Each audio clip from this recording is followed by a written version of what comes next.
नमस्कार विद्यार्थी मित्रांनो, मी डॉक्टर संजय पगार, सहयोगी प्राध्यापक भूगोल विभाग.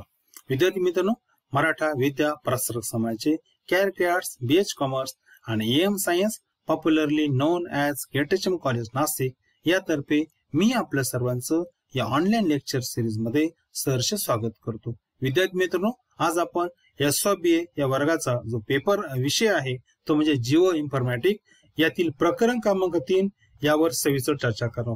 विद्यार्थी मित्रांनो, या प्रकरणाचं नाव आहे भौगोलिक माहिती प्रणाली म्हणजे जॉग्राफिक इन्फॉर्मेशन सिस्टीम. आणि या प्रकारामध्ये जो पहिला महत्वाचा उपघटक आहे तो म्हणजे भौगोलिक माहिती प्रणाली, याचा अर्थ आणि व्याख्या म्हणजेच geographic information system meaning and definition यावर आजच्या तासाला आपण सविस्तर चर्चा करणार आहोत. विद्यार्थी मित्रांनो, भौगोलिक माहिती प्रणाली म्हणजे GIS हे सध्याच्या संगणक व दूर संवेदन किंवा ज्याला आपण सदूर संवेदन असं म्हणतो या युगातील एक अतिप्रगत असं तंत्रज्ञान आहे. विशेषतः भूगोलच नाही तर जगामध्ये वेगवेगळ्या प्रकारचे विषय आहेत, त्या सर्व विषयांमध्ये या तंत्राचा वापर मोठ्या प्रमाणात केला जात आहे. विद्यार्थी मित्रांनो, खऱ्या अर्थानं हे जे तंत्रज्ञान आहे याचा खऱ्या अर्थानं वापर जो सुरू झाला तो म्हणजे 1961 पासून झाला. आणि त्यापूर्वीही म्हणजे 13व्या शतकामध्ये 14व्या शतकामध्ये हे तंत्र वापरायचा प्रयत्न केला गेला होता, पण त्याला फारसं यश आलं नाही. पण खऱ्या अर्थाने यश जे आलं ते यश आलं 1960 मध्ये, ज्या वेळेला रॉजर टॉमलिन्सन हे जे शास्त्रज्ञ होते, हे जे भूगोल तज्ञ होते, यांनी 1960 मध्ये कॅनडाच्या शासनासाठी पहिली भौगोलिक माहिती प्रणाली विकसित केली आणि तिचा यशस्वी वापर केला. आणि हे जे तज्ञ जे होते ते होते रॉजर टॉमलिन्सन. हे ब्रिटिश तज्ञ होते, भूगोल तज्ञ होते आणि यांनी विशेषतः जे कार्य केलं म्हणजे हे तंत्रज्ञान अत्यंत प्रभावीपणे यशस्वीपणे वापरलं आणि खऱ्या अर्थानं या तंत्राचा जगभर प्रसार केला. म्हणून यांच्या या कार्यामुळं रॉजर टॉमलिन्सन यांना GIS चे जनक म्हणून ओळखलं जातं. ही माहिती तुम्ही लक्षात ठेवायची आहे, कारण विद्यार्थी मित्रांनो, हा अत्यंत महत्वाचा संदर्भ मी तुम्हाला या ठिकाणी सांगितला आहे की लक्षात ठेवायचं आहे. रॉजर टॉमलिन्सन यांना GIS चे जनक असं म्हटलं जातं. विद्यार्थी मित्र, यांनी जे कार्य केलं यांचं कार्य फक्त कॅनडामध्येच होतं असं नाही, ते खरे ब्रिटिशचे नागरिक होते, ब्रिटिश भूगोल तज्ञ होते. मग ऑस्ट्रेलियामध्ये सुद्धा त्यांनी कार्य केलं, त्याच्यानंतर अमेरिकेमध्ये त्यांनी कार्य केलं आणि नंतर त्यांनी कॅनडामध्ये कार्य केलं. म्हणजे वेगवेगळ्या देशामध्ये GIS हे तंत्रज्ञान रुजवण्याचं कार्य, यशस्वी करण्याचं कार्य, जे वेगवेगळे प्रकारचे शासनाचे प्रकल्प असेल, काही प्रायव्हेट त्या ठिकाणी ज्या संस्था होत्या त्यांनी जे प्रकल्प हाती घेतले, या सर्वांना सहकार्य करायचं कार्य यांनी केलं. आणि यांच्या या कार्यामुळं फक्त त्यांना GIS जनकच असं म्हणतात असं काही नाही, तर त्या काळामध्ये वेगवेगळ्या प्रकारचे आंतरराष्ट्रीय स्तराचे पुरस्कार सुद्धा या रॉजर टॉमलिन्सन यांना मिळाले. म्हणून त्या ठिकाणी या भूगोल तज्ञांना हे सर्व श्रेय जातं. विद्यार्थी मित्रांनो, अलीकडच्या काळामध्ये हे जे तंत्र आहे याची विलक्षण क्षमता जी आहे व त्याचं वाढतं उपयोजन आहे, यामुळं याचं महत्व वाढत आहे. आणि मला वाटतं भारतातच नव्हे तर जगामध्ये सर्वीकडे हे तंत्रज्ञान अत्यंत चांगल्या प्रकारे प्रभावीपणे वापरलं जातं.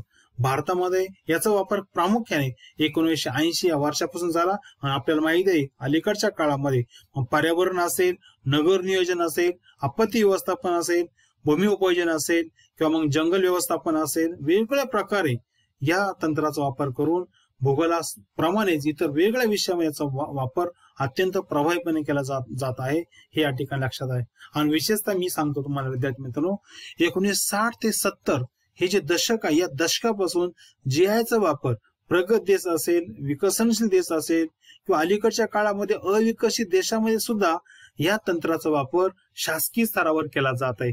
म्हणजे या ठिकाणी लक्षात ठेवायचं. चला तर मग आता आपण सुरुवातीला भौगोलिक माहिती प्रणाली म्हणजे काय, त्याचा अर्थ काय आहे आणि त्याची व्याख्या काय हे आपण त्या ठिकाणी जाणून घेऊया. सुरुवातीला आपण त्याचा अर्थ बघूया. भौगोलिक माहिती प्रणाली, ज्याला आपण जॉग्राफिक इन्फॉर्मेशन सिस्टीम असं म्हणतो. विद्यार्थी मित्रांनो, जॉग्राफिक इन्फॉर्मेशन सिस्टीम हा इंग्रजी शब्द आहे. याला आपण शॉर्टकट मध्ये या संज्ञेला GIS असं म्हणतो आणि मराठी त्याचा अर्थ मी सांगितला तुम्हाला, भौगोलिक माहिती प्रणाली. आता याचे तिन्ही शब्द आहे. पहिला आहे G स्टँड फॉर जॉग्राफिक, म्हणजेच त्याला आपण भौगोलिक म्हणतो. I स्टँड फॉर इन्फॉर्मेशन म्हणजेच माहिती. S स्टँड फॉर सिस्टीम म्हणजे प्रणाली. म्हणजे या संज्ञेमध्ये 3 शब्द आहे, जॉग्राफिक इन्फॉर्मेशन सिस्टीम म्हणजे भौगोलिक माहिती प्रणाली. आता विद्यार्थी मित्रांनो, या तीनही शब्दाचा आपण संदर्भ समजून घेऊ. पहिला जो शब्द आहे तो म्हणजे आता मी मराठीत तुम्हाला अर्थ आत्ताच सांगितला, भौगोलिक माहिती प्रणाली.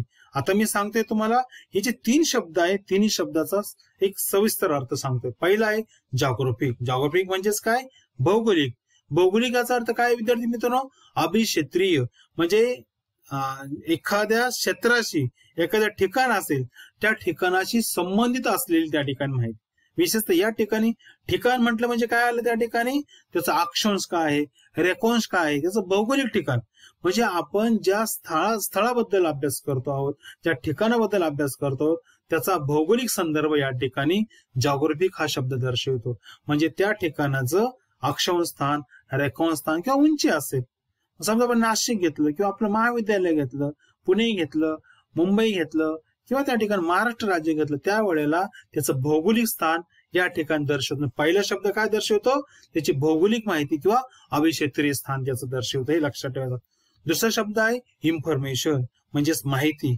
आता विद्यार्थी मित्रांनो, ही जी माहिती आहे, या माहितीचा संदर्भ लक्षात ठेवा की आपण ज्या ठिकाणाबद्दल म्हणजे माहिती सांगतोय, ज्या ठिकाणाचा संदर्भ आपण पहिल्या नावामध्ये उल्लेख केला आपण त्या ठिकाणी जॉग्राफिक, म्हणजे हा या ठिकाणी जे भौगोलिक स्थान आहे याचीच माहिती, विशेष माहिती आपण त्या संदर्भात म्हणजे त्या ठिकाणाच्या संदर्भात असलेली माहिती या ठिकाणी अपेक्षित आहे. आणि ती माहिती घेऊन आपण काही वैशिष्ट्यपूर्ण निष्कर्ष काढू शकतो. आता विद्यार्थी मित्रांनो, जर मी नाशिक म्हटलो, नाशिक हे ठिकाण झालं, तर संदर्भ काय? नाशिक. म्हणजे भौगोलिक तसं अक्षवृत्त आणि रेखावृत्त येईल.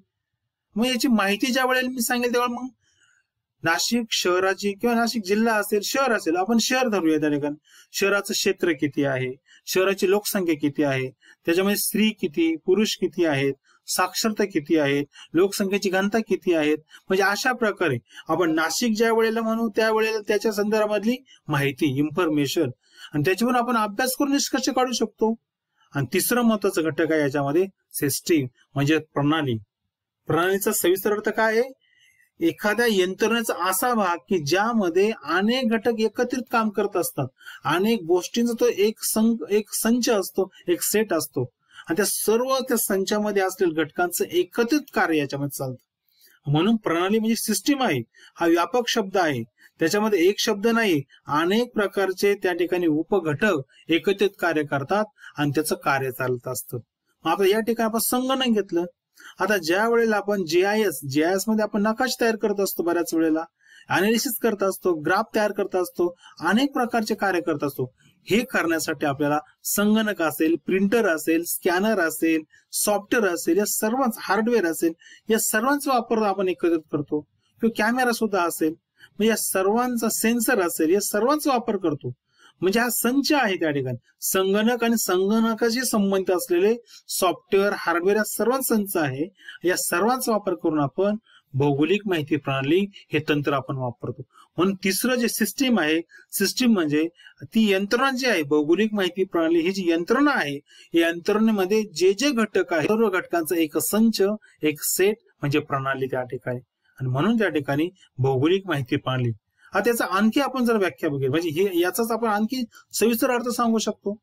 मग या तिन्ही शब्दाचा अर्थ जर लक्षात घेतला विद्यार्थी मित्रांनो, तर आपल्याला सहज आणि सोपा अर्थ सांगता येतो.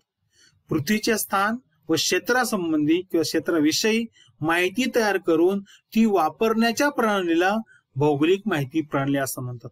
बघा विद्यार्थी मित्रांनो, पृथ्वीवरील एखादं स्थान असेल, एखादं क्षेत्र असेल, मी आता सांगितलं नाशिक असेल, महाराष्ट्र असेल, मुंबई असेल किंवा भारत असेल, त्या ठिकाणी आपण ज्या वेळेला त्याची माहिती मिळवू त्या ठिकाणी, आणि ती माहिती ज्या वेळेला आपण ऍप्लिकेशन करू, फक्त माहिती मिळवून उपयोग नाही, त्या माहितीचा वापर आपलं नियोजन असेल, व्यवस्थापन असेल, एखादी समस्या सोडवण्याला झाल्या पाहिजे त्या ठिकाणी. आणि हे करण्यासाठी, संपूर्ण करण्यासाठी आपण जी प्रणाली वापरतो, जी सिस्टीम वापरतो, त्याला त्या ठिकाणी भौगोलिक माहिती प्रणाली असं म्हणते. लक्षात ठेवायचं विद्यार्थी मित्रांनो. आणि म्हणून आता या ठिकाणी परत एकदा सांगतो मी, भौगोलिक हा जो शब्द आहे, पहिला शब्द तो काय दाखवतो, संदर्भ काय त्याचा, स्थान आणि स्थिती. तो कुठं आहे, त्याचं लोकेशन नेमकं पृथ्वीच्या पृष्ठभागावर कुठे आहे. माहिती हा शब्द काय दर्शवतो आपल्याला, की ते जे ठिकाण आहे त्या ठिकाणामध्ये, त्या ठिकाणा संदर्भामध्ये आपण जी माहिती मिळवली, ती सांख्यिकी माहिती असेल, काही गुणवैशिष्ट्य असेल, त्या ठिकाणी सांख्यिकी स्वरूपाची सामाजिक माहिती असेल, आर्थिक स्वरूपाची माहिती असेल, ती माहिती त्या ठिकाणी अपेक्षित आहे. आणि सर्वात महत्वाचं तिसरं म्हणजे की प्रणाली हा जो घटक आहे हा तंत्रज्ञानासाठी वापरला जातात. कारण त्या माहितीचं अनालिसिस करण्यासाठी, विश्लेषण करण्यासाठी, कन्क्लुजन काढण्यासाठी, काही ग्राफ तयार करणं, नकाशे तयार करणं, वेगवेगळ्या प्रकारचं मॉडेल, प्रतिमान तयार करणं, यासाठी जी सिस्टीम लागती ती सिस्टीम आपल्याला किंवा जो एकत्र तो संच लागतो वेगळ्या घटकांचा, तो म्हणजे तिसरा शब्द आहे प्रणाली. म्हणजे या ठिकाणी आपल्याला शब्दशः आपण अर्थ बघितला. भौगोलिक माहिती प्रणाली म्हणजे काय सांगितलं मी? पृथ्वीच्या स्थान किंवा क्षेत्राविषयी माहिती तयार करून ती वापरण्यासाठी जी प्रणाली वापरतात त्या प्रणालीला म्हणायचं भौगोलिक माहिती प्रणाली. यानंतर आपण काय आता व्याख्या बघूया. बघा आता वेगवेगळ्या प्रकारच्या व्याख्या आहे, आपण त्यातली काही प्रमुख व्याख्या आपण बघूया. पहिली जी व्याख्या आहे क्लार्क यांची व्याख्या आहे, 1986 मध्ये व्याख्या दिलेली आहे. बघा काय या GIS चा अर्थ काय सांगितलं त्यांनी? संगणकाद्वारे विशिष्ट पद्धतीत प्रादेशिक सांख्यिकी माहितीचे विश्लेषण, साठवणूक, पुनर्प्राप्तीकरण व प्रदर्शन करण्याच्या साधनाला GIS असं म्हणतात. विद्यार्थी मित्रांनो, आपण या ठिकाणी जे शब्द वापरले ते शब्द आपण बघूया. संगणक, सर्वात महत्त्वाचं संगणक आहे, कम्प्युटर. कारण याच्याशिवाय आपल्याला अनालिसिस करता येणार नाही. कारण संगणकाचं सर्वात महत्त्वाचं वैशिष्ट्य, आपण कितीही मोठी माहिती असली तरी ती काही सेकंदामध्ये, काही फ्रॅक्शन मध्ये ते करतो. त्याच्यामध्ये तेवढी त्या ठिकाणी त्याची क्षमता आहे. विशिष्ट पद्धत आपण वापरू, म्हणजे ती विशिष्ट पद्धत म्हणजे काय? आपण जे सॉफ्टवेअर वापरू त्या सॉफ्टवेअरचा वापर करून संगणक जी अचूक पद्धत असेल ते अनालिसिस करेल, ती वापरेल त्या ठिकाणी. प्रादेशिक सांख्यिकी माहितीचे विश्लेषण. आता प्रादेशिक म्हणजे काय? महाराष्ट्र राज्य असेल त्या ठिकाणी, भारत देश असेल, प्रदेश एखादा किंवा विदर्भ असेल, मराठवाडा असेल, उत्तर महाराष्ट्र असेल, तो प्रदेश असेल. म्हणजे या ठिकाणी परत स्थान आलं. प्रदेश आला म्हणजे त्याला स्थान आलंच, अक्षांश आलं, रेखांश आलं या ठिकाणी. आणि त्याच्याबद्दल जी माहिती मिळवली तिची साठवणूक करायचं, पुनर्प्राप्तीकरण करायचं. पुनर्प्राप्तीकरण म्हणजे काय? फक्त साठवून उपयोग नाही, जेव्हा ती तुम्हाला लागेल, तिचं ऍप्लिकेशन करण्यासाठी लागेल, तेव्हा ती परत तुम्हाला वापरता आली पाहिजे, प्रदर्शन प्रेझेंट करता आली पाहिजे त्या ठिकाणी. आणि हे सर्व करण्यासाठी ज्या साधनांचा वापर केला जातो, ज्या तंत्राचा वापर केला जातो, याला त्या ठिकाणी म्हणायचं भौगोलिक माहिती प्रणाली. ही पहिली व्याख्या झाली. दुसरी व्याख्या पार्कर यांची आहे. 1988 मध्ये त्यांनी व्याख्या सांगितली. अभिक्षेत्रीय सांख्यिकी माहितीचे प्रदर्शन, विश्लेषण, साठवण ज्या माहिती तंत्रज्ञानावर केली जाते त्याला GIS असं म्हणतात. विद्यार्थी मित्रांनो, बघा परत एकदा बघा शब्द काय आहे? अभिक्षेत्रीय सांख्यिकी माहितीचे प्रदर्शन. अभिक्षेत्रीय म्हणजेच काय? एखाद्या ठिकाणाचे संदर्भ, एखाद्या भौगोलिक ठिकाणी संदर्भातील माहिती. माहितीचे प्रदर्शन म्हणजे प्रेझेंटेशन करतो आपण, विश्लेषण म्हणजे अनालिसिस करतो, साठवणूक म्हणजे साठवून स्टोरेज करतो त्या ठिकाणी. आणि हे करण्यासाठी, हे सर्व करण्यासाठी जे तंत्र आपण वापरतो त्या तंत्राला म्हणतात भौगोलिक माहिती प्रणाली किंवा GIS. याच्यामध्ये सुद्धा अर्थ तोच आहे त्या ठिकाणी, लक्षात ठेवा. तिसरी व्याख्या आहे रीड यांची आहे. आता हा यांची सुद्धा व्याख्या खूप महत्वाची आहे. म्हणजे हा सुद्धा ब्रिटिश भूगोल तज्ञ आहे. याची व्याख्या एकदम अत्यंत महत्वाची मानली जाते. तुम्ही कोणतेही संदर्भ बघितले, पुस्तक बघितले, त्याच्यामध्ये ही व्याख्या तुम्हाला 100% दिसेल त्या ठिकाणी. मग यांच्यामध्ये काय आहे? भूपृष्ठावरील अनेक स्थळांच्या माहितीचे वर्णन करणाऱ्या संख्यांची साठवणूक व त्यांचे उपयोजन करणारे तंत्र म्हणजे GIS. मग या ठिकाणी परत महत्वाचं आहे की आपण म्हणजे पृथ्वीच्या पृष्ठभागावर जे ज्या ठिकाणी ठिकाण आहे, या ठिकाणावर विद्यार्थी मित्रांनो कोणत्या ठिकाण असेल, भौगोलिक स्थान असेल, या ठिकाणाबद्दलची माहिती मिळवणं, तिची साठवणूक करणं म्हणजे सांख्यिकी माहिती. बऱ्याच वेळेला माहिती जी मिळते आपल्याला सांख्यिकी स्वरूपाची मिळते त्या ठिकाणी. ही जी माहितीचं साठवणूक करायचं आणि सर्वात महत्वाचं तिचं उपयोजन करायचं. एखादी समस्या असेल, एखादं नियोजन असेल, एखादं व्यवस्थापन, हे करण्यासाठी त्या माहितीचं ज्यावेळेला आपण उपयोजन करतो आणि यासाठी जे तंत्र वापरतो त्या तंत्राला म्हणायचं GIS, भौगोलिक माहिती प्रणाली किंवा जॉग्राफिक इन्फॉर्मेशन सिस्टीम. चौथी व्याख्या खूप महत्वाची आहे विद्यार्थी मित्रांनो. काय व्याख्या बघा? ब्रिटिश पर्यावरण विभागाची व्याख्या आहे. ती त्यांनी 1987 मध्ये केली. भूसंदर्भातील अवकाशीय सांख्यिकी मिळवणे. परत तेच अर्थ आला. अवकाशीय म्हणजेच काय? स्पेशल. त्या स्थळाच्या संदर्भात माहिती मिळवणं, साठवणं म्हणजे स्टोरेज करणं, तपासणे व तिचे संकलन करणं. मग ती व्हेरीफाय करायची, बरोबर आहे की अचूक आहे की नाही, संकलन करायचं तिचं. आणि सर्वात महत्त्वाचं तुमचं त्याला हाताळता आली पाहिजे. त्याचं अनालिसिस करत असताना ती माहिती अचूकपणे तुम्हाला काढता आली पाहिजे, वापरता आली पाहिजे, तिचं पृथक्करण करता आलं पाहिजे, तिचं विश्लेषण करता आलं पाहिजे, तिची मांडणी करता आली पाहिजे, सर्वात महत्त्वाचं ती तुम्हाला प्रेझेंट करता आली पाहिजे. आणि हे सर्व करण्यासाठी जी बहुविध प्रक्रिया वापरली जाते, जे तंत्र वापरलं जातं, याला त्या ठिकाणी GIS जॉग्राफिकल इन्फॉर्मेशन सिस्टीम किंवा भौगोलिक माहिती प्रणाली असं म्हणतात. म्हणजे या व्याख्येमध्ये बघा किती सविस्तर व्याख्या आहे. जे आपल्याला अपेक्षित आहे, GIS या तंत्रामध्ये जे अपेक्षित आहे ते सर्व माहिती याच्यामध्ये आले. म्हणजे बघा परत एकदा सांगतो मी, सांख्यिकी माहिती मिळवणं त्या स्थानाबद्दल, मग ती आर्थिक असेल, सामाजिक असेल, कोणती असेल, ती साठवायची, तपासायची, तिचं संकलन करायचं, तिची हाताळणी करायची. हाताळणी करणं म्हणजे काय, जेव्हा आपल्या जशी लागेल तशी काढता आली पाहिजे त्या ठिकाणी, तिची मांडणी करायची, विश्लेषण करायचं, तिचं पृथक्करण करायचं आणि सर्वात आणि प्रेझेंट करायचं, तिचं ऍप्लिकेशन करता आलं पाहिजे आपल्याला.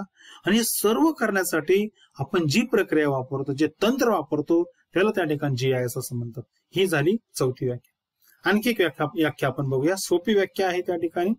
आणि त्याच्यामध्ये बघा ती व्याख्या काय, पृथ्वीच्या पृष्ठभागावरील अथवा पृष्ठभागा संबंधित कोणत्याही भौगोलिक माहितीचे संग्रहण करणे, संकलन करणे, संघटन करणं आणि विश्लेषण करणे. विश्लेषण आणि विशेष आज्ञावली म्हणजेच काय, सॉफ्टवेअर साह्यानं करणाऱ्या संगणकीय प्रणालीला भौगोलिक माहिती प्रणाली असं म्हणतात. व्याख्या थोडी मोठी आहे पण आपल्याला सहज समजेल त्या ठिकाणी विद्यार्थी मित्र.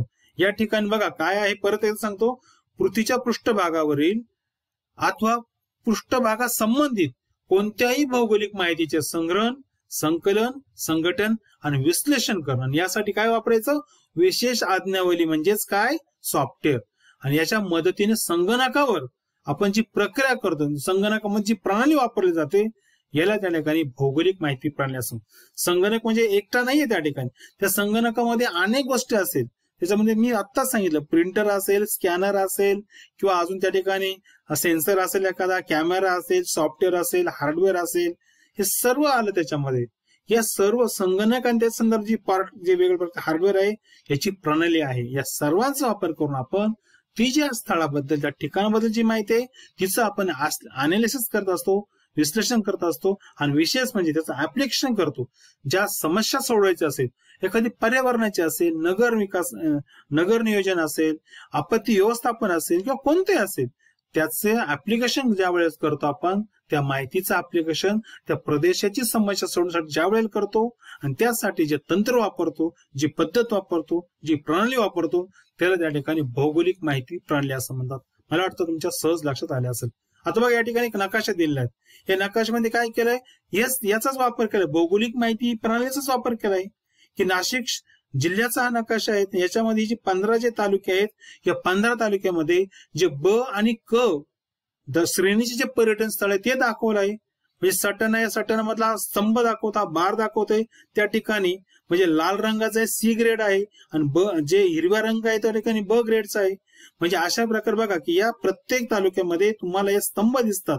म्हणजे काय झालं, ते स्तंभ ती जी माहिती त्या ठिकाणाची माहिती दाखवतं त्या ठिकाणी. म्हणजे याला अर्थ आहे की मी व्याख्यामध्ये काय सांगितलं की भौगोलिक माहिती प्रणाली म्हणजे काय, भूगोल म्हणजे तो प्रदेश जो आहे त्या स्थानाच्या संदर्भामध्ये माहिती. आणि हे करण्यासाठी आपण सॉफ्टवेअर वापरलं, GIS सॉफ्टवेअर आहे.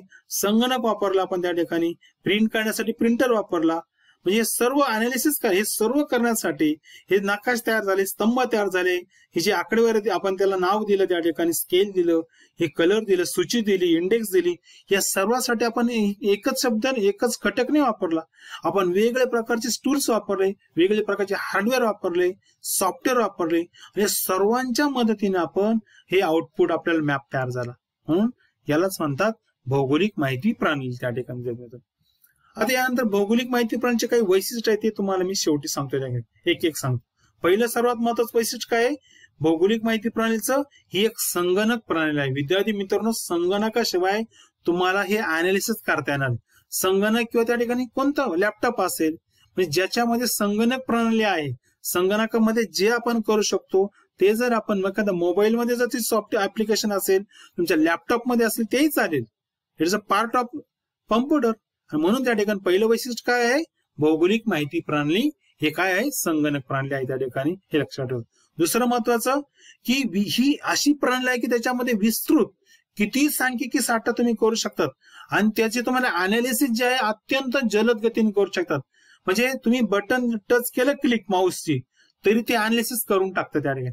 फक्त त्याच्यामध्ये तुम्ही साठा सांख्यिकी माहिती काय करायला पाहिजे, स्टोरेज करायला पाहिजे, लगेच ते आउटपुट देतो. जशी तुम्ही आज्ञा देईल, जे तुम्हाला हवं असेल, नकाशा लागत असेल, ग्राफ लागत असेल, टेबल लागत असेल, सांख्यिकी अनालिसिस लागत असेल, तुम्हाला मीन काढायचा आहे, मोड काढायचा आहे, त्या ठिकाणी अवरेज काढायचं आहे, स्टँडर्ड डिव्हिजन काढायचं, काही असेल, एव्हरीथिंग इज पॉसिबल. म्हणजे तुम्हाला त्यात एकदा तुम्ही माहिती स्टोरेज केली, सर्व माहिती तुम्हाला मिळेल त्या ठिकाणी. म्हणून हे त्याचं आणि खूप म्हणजे कमी वेळ, काही फ्रॅक्शन मध्ये तुम्हाला ही माहिती मिळते. म्हणून हे अत्यंत जलद पद्धतीने कार्य करणारी ही प्रणाली आहे. पुढचं महत्वाचं वैशिष्ट्य, ही जी भौगोलिक माहिती जी आहे, भौगोलिक संदर्भातील माहितीचे विश्लेषण आणि पृथक्करण करतं. म्हणजे ते जे ठिकाण आहे त्या ठिकाणाच्या संदर्भामध्ये बरोबर त्या ठिकाणाला अनुसरून ते विश्लेषण करतं आणि त्याचं पृथक्करण करतं. हे त्याचं वैशिष्ट्य आहे. आणि सर्वात महत्वाचं विद्यार्थी की GIS जे ऍप्लिकेशन आहे, हे ऍप्लिकेशन आहे, हे मॉडेल ज्याला आपण प्रतिमान त्याचं तयार करू शकतो. म्हणजे आपण जी माहिती आहे त्या माहितीच्या आधारे जे आपण त्याचं ऍप्लिकेशन केलं तर त्याच्यासाठी आपण त्याच्यावर आधारित आपण प्रतिमान तयार करू शकतो, मॉडेल तयार करू शकतो. आणि एकदा तुमचं मॉडेल तयार झालं की त्याचा वापर आपण वेगवेगळ्या प्रकारे करू शकतो. त्यासाठी आपल्याला पण हे करण्यासाठी हे मॉडेल तयार करता येणं कशामुळे शक्य आपल्याला, GIS मुळे. म्हणून हे याचं काय महत्वाचं वैशिष्ट्य आहे. पुढचं महत्वाचं वैशिष्ट्य की हे जे नकाशा आहे, आपण ज्याच्या चार्ट तयार करू, नकाशा तयार करू किंवा काही ग्राफ तयार करायला असेल, हे सर्वसामान्यांना सहज समजेल, चटकन समजतं, ते खूप कॉम्प्लिकेटेड नाही. हेच याचं वैशिष्ट्य आहे. याची रंगसंगती, त्याचा आकर्षकपणा, त्याचं एकदम अचूकता, याच्यामुळे सर्वसामान्यांना सहज ते वाचता येईल, सहज ते उमजेल की या नकाशामध्ये किंवा या आउटपुटद्वारे याद्वारे आपल्याला काय सांगायचं आहे, त्याचा वापर कसा करते याबद्दल कळतं. म्हणून हे याचं काय आहे वैशिष्ट्य आहे. पुढचं महत्वाचं, बदलत्या विज्ञान आणि तंत्रज्ञानाच्या कार्यक्षमतेनुसार हार्डवेअर आणि सॉफ्टवेअरची निर्मिती होते. हे जे व्हर्जन आहे ते अपडेट केलं जातं. जसं संगणक असेल, संगणक मधली पुढची विंडो असेल, विंडो बदलली लगेच सॉफ्टवेअर बदलतं. म्हणजे त्याच्यामध्ये ते ऍडजस्टमेंट आहे. तुम्ही जुना कॉम्प्युटर असेल, जुनं सॉफ्टवेअर त्याची व्हर्जन अपडेटेड कॉपी येत असते, त्याचा वापर करायचा. म्हणजे जसं तंत्रज्ञान बद्दल त्याच्यामधली अचूकता बदलत चालते. आणि आता अलीकडच्या काळामध्ये जे सॉफ्टवेअर आपण वापरतो त्यामध्ये त्याची कॅपॅसिटी जी आहे, स्टोरेज कॅपॅसिटी अतिशय जास्त आहे. त्याचं ऍप्लिकेशन, अनेक प्रकारचे ऍप्लिकेशन आता आपण करू शकतो. एकच सॉफ्टवेअर वेगळ्या कार्यासाठी वापरलं जाऊ शकतो. हे या GISचं महत्वाचं वैशिष्ट्य आहे. याच्यामध्ये अपडेशन केलं जातं त्या ठिकाणी. पुढचं आहे सांख्यिकीय प्रतिमान तयार करण्याची क्षमता. या प्रणालीमध्ये आपण मॉडेल तयार करू शकतो. आणि सर्वात महत्वाचं, विश्लेषणाचं किंवा पृथक्करणाचं म्हणजे आपल्याला जे मिळतं त्याच्यावर आधी आपण नकाशे असेल, आलेख असेल, संक्षिप्त सारांश, हे संपूर्णपणे आपण काही सेकंदामध्ये करू शकतो. हे याचं महत्वाचं वैशिष्ट्य आहे. आणि सर्वात महत्वाचं विद्यार्थी मित्रांनो, जे मी तुम्हाला आधी सांगितलं, परत सांगतो, संगणक मुद्रक ज्याला आपण प्रिंटर म्हणतो, आरेखन असेल, प्लॉटर असेल, हे जे आहे याच्याबरोबर अनेक काही असेल. म्हणजे हे जे आपण हे आहे संगणक वाचू शकेल अशा प्रकारचा अनालिसिस या प्रणालीमध्ये केलं जातं. हे सर्वात महत्वाचं वैशिष्ट्य आहे. आपण जी प्रणाली वापरतो त्या प्रणालीचं अचूक वाचन हा संगणक करत असतो. आणि ते अचूक वाचन करून आपल्याला काय अपेक्षित आहे, आपला रिझल्ट कसा लागतो, त्या रिझल्ट देण्यासाठी, त्याचा अनालिसिस करण्यासाठी, आउटपुट देण्यासाठी, म्हणजे नकाशा असेल, एखादा ग्राफ्स असेल, टेबल असेल, काही असेल, ते अनालिसिस करण्यासाठी ही जी घटक आहेत, प्रिंटर असेल, प्लॉटर असेल, संपूर्णपणे मदत करतो त्या ठिकाणी. आणि हे याचं सर्वात महत्वाचं वैशिष्ट्य आहे. विद्यार्थी मित्रांनो, यामध्ये आपण संगणक वापरतो त्यामुळं याची अचूकता अधिक आहे. याचा त्या ठिकाणी वापर चांगला केला जातो, करता येतो. आणि विशेष म्हणजे कमी वेळ लागतो, श्रम कमी लागतो आणि कमी खर्चामध्ये आपण अत्यंत चांगल्या प्रकारचा वापर करू शकतो. यामुळं संशोधन असेल, त्या ठिकाणी व्यवस्थापन असेल, नियोजन असेल, आपत्ती व्यवस्थापन असेल, कोणत्याही प्रकारचं कोणत्याही क्षेत्रामध्ये, म्हणजे भूगोलच नाही, वेगळ्या विषयामध्ये, वेगळ्या क्षेत्रामध्ये, म्हणजे त्या ठिकाणी आता नगर विकास असेल, पाटबंधारा खाता असेल, त्या ठिकाणी सर्वेक्षण असेल, आपत्ती व्यवस्थापन असेल, किंवा कोणता आर्थिक विकास असेल, किंवा पिकांचा अभ्यास असेल, त्या ठिकाणी जनगणनेचा अभ्यास असेल, सर्वांचा अभ्यास आपल्याला सहज करता येतो. अत्यंत चांगल्या प्रकारे नकाशा असेल, चार्ट असेल, कम्पॅरेटिव्ह चार्ट तयार करता येतात, काही टेबल तयार करता येतात तुम्हाला, त्या ठिकाणी समरी काढता येते, सर्व आपल्याला या प्रणालीच्या माध्यमातून करता येतात. विद्यार्थी मित्रांनो, आज आपण या ठिकाणी भौगोलिक माहिती प्रणाली याची प्राथमिक माहिती बघितली. पुढच्या तासाला आपण भौगोलिक माहिती प्रणालीच्या हिचे घटक जे आहे त्यावर आपण सविस्तर चर्चा करूया. तोपर्यंत थांबतो. धन्यवाद.